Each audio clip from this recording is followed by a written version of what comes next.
Hi guys, Chris here with Super Savvy Travelers. Today we're going to go over all the reasons why you should not buy an Italian property from Giuseppe at the bar.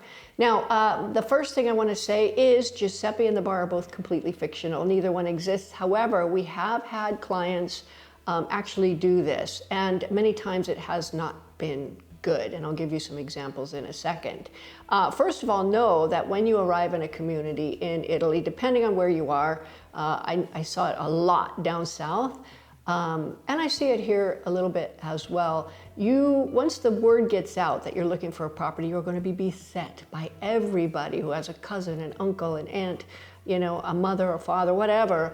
Everybody knows somebody that's trying to sell a property, and they're all going to want you to go look at it, whether it has anything to do with what you want or not. So understand that. And before we move on, I want to remind you to like this video and subscribe to our channel, and then go to the school community. We have a community over on school, and you guys can talk to each other, and we can talk to you, and you can post your questions, and we can do all these things. Also, I'm looking at starting perhaps an Italian language meetup a couple times a month, and that will be done through our school platform as well. We had a lot of fun with it when we did it initially back in 2020. It was a blast, and I'd like to do it again if you guys want that. So let me know if you want it, and if you do, that's what we're going to do. Now, the first reason you don't want to buy from Giuseppe at the bar is because Giuseppe's not a real estate agent. He is not beholden to the same standards that a real estate agent is beholden to. He's not going to do any checks. He's not going to do title checks. He's not going to do all the background stuff, check the cadastral plans and everything that's necessary to sell a house and to have it be legal and, honest and ethical and everything else. No offense against Giuseppe, but he's not a licensed broker or real estate agent. Now, while we're on the subject of licensed brokers and real estate agents, let me just say I am not a broker or an agent in Italy. I am a licensed real estate agent in California. I'm not an attorney, I'm not an accountant, I'm not a butcher, baker, candlestick maker, I'm none of those things. This is just my observation and experience. The second reason you don't want to buy from Giuseppe at the bar is because Giuseppe at the bar is working for his aunt, uncle, cousin, brother, sister, whoever, and he's not working for you. So there's no checks, there's no balances, there's a lot of things that could fall through the cracks and whatnot if you don't have somebody working on your behalf. Now, we have had clients like, I'm going to go directly to this guy and I'm going to save on real estate commissions. And okay, that's fine, they can go do that, but you're taking a massive chance, and in some cases, the chance actually turned into a disaster.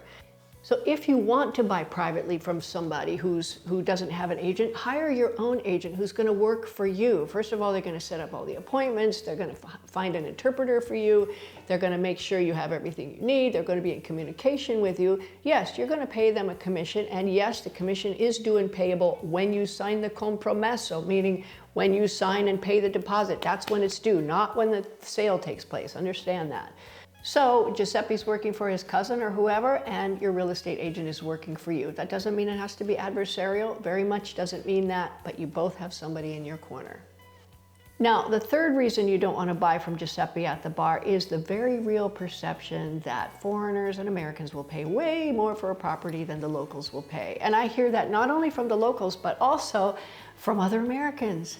On 2 occasions, I've had people come up to me and go, I need help marketing my house. I want to sell it. I go, you just bought it. Okay, yeah, but that's fine. I want to sell it. And then suddenly the price goes up. I go, you didn't do anything to this house. You didn't do a project on it. You didn't do any renovations. You didn't fix the deed. You didn't do anything. Why are you justifying another many, many thousands of euros to sell the house that you just bought? Crickets. Didn't hear back from that person. So understand, it's ubiquitous. And many times I've talked to people and they said straight up, I'm putting it at that price because Americans will pay that. And it's always been a situation where it's not put up by a little bit, it's put up by a lot. And in fact, we had a meeting a few weeks ago with somebody that said, well, Americans will pay this. And she gave me a price. And I said, okay, who's your agent? We're going to coordinate with them. And she said, oh, okay, it gave us the name of the agency. And we looked at their website, and the property was listed for more than 100,000 euros less than what she wanted us to put on the channel to promote her property. How does that make me look? Like I go, oh yeah, it's a great property, it's super value at 350,000 a year, blah, blah, blah, blah, blah. And then you go and you find it for 220.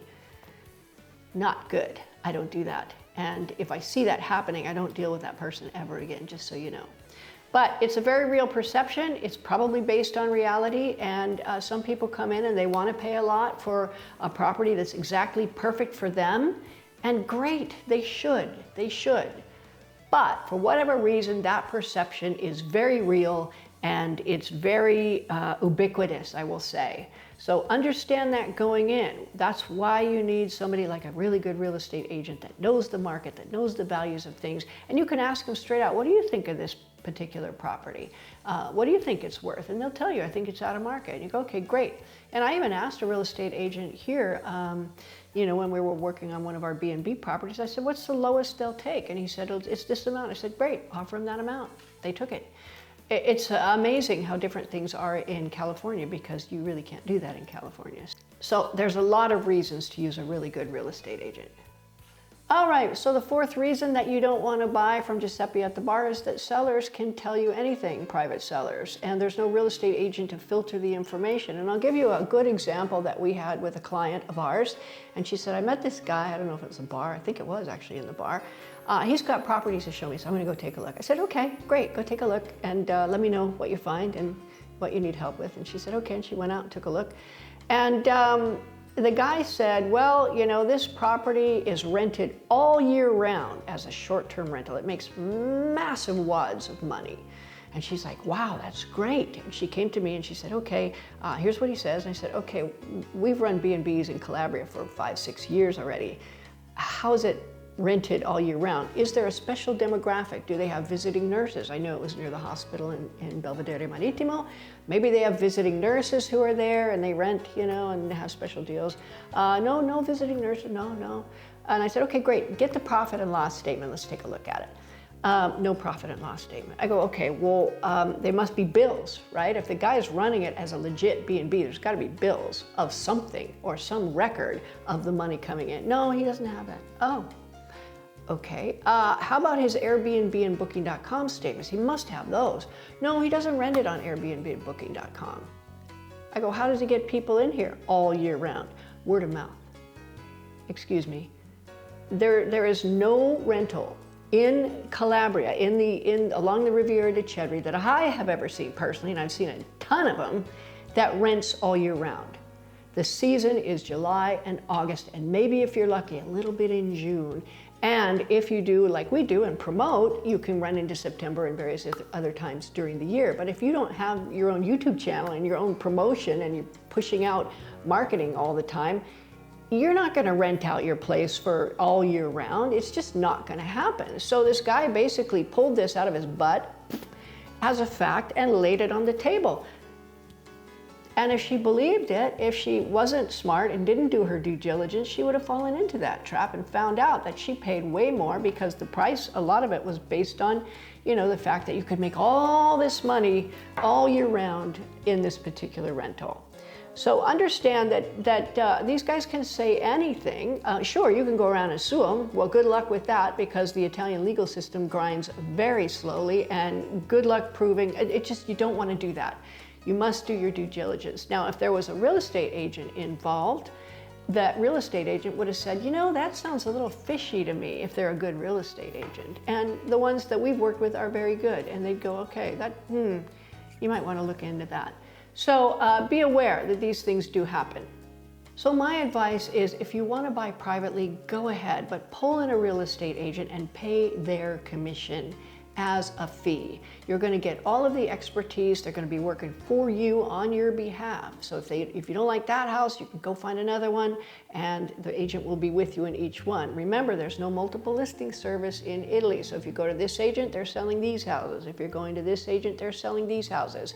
It's very unusual for you to go to one agent and go, I want to see all these houses. It's probably not going to occur. So understand that doing that, and we've done that with Ivan De Luca at Casabella Immobiliare in Scalea many, many times. Most of our own purchases, we've done that. We've pulled him in and paid him a fee, and he takes care of the notarios visits. He sets everything up. He gets the interpreters if needed. He does all of the things that a really good real estate agent will do, plus the checks and things like that. Now, also, you probably want to hire a lawyer to look over the title and everything else, make sure the succession is there and all of those things. And you probably want to get a geometra or an engineer or an architect to take a look at the place, and most importantly, to make sure there's nothing abusive, meaning nothing built with no permits. And we've seen that. Every time that we've filmed something that has something abusive associated with it, the agent has always disclosed it. And I think it's probably legally they have to do that, which is very good because it can be a very nasty issue. Now, of course, a seller, a private seller, may not disclose that. And you get there and find out you have to rip out the pergola, or you have to, worse, rip out a whole wing or whatever, because it was built without permit. So that's something you really, really want to pay attention to. In addition, as I always say, when you're purchasing a property, even if you have an agent on it, make sure you get the cadastral plans, the floor plans. Walk the property, make sure it matches exactly, because if you don't do that and you sign off on those plans at the notario's office, which you will be asked to do, you are saying, yes, these are correct. So if the garage is not on the plans when you go to the notario, you don't get the garage. It doesn't matter what the agent told you, it doesn't matter what the seller told you. You don't get it. The only thing you have is your deed, and guess what? The garage is not on it. So these are all different things that a real estate agent can help you with. So there you go, guys. I hope that helps. And if you meet somebody who wants to sell your house, go look at it. There's no harm in looking. To definitely do your due diligence, okay? All right, we'll see you soon, guys.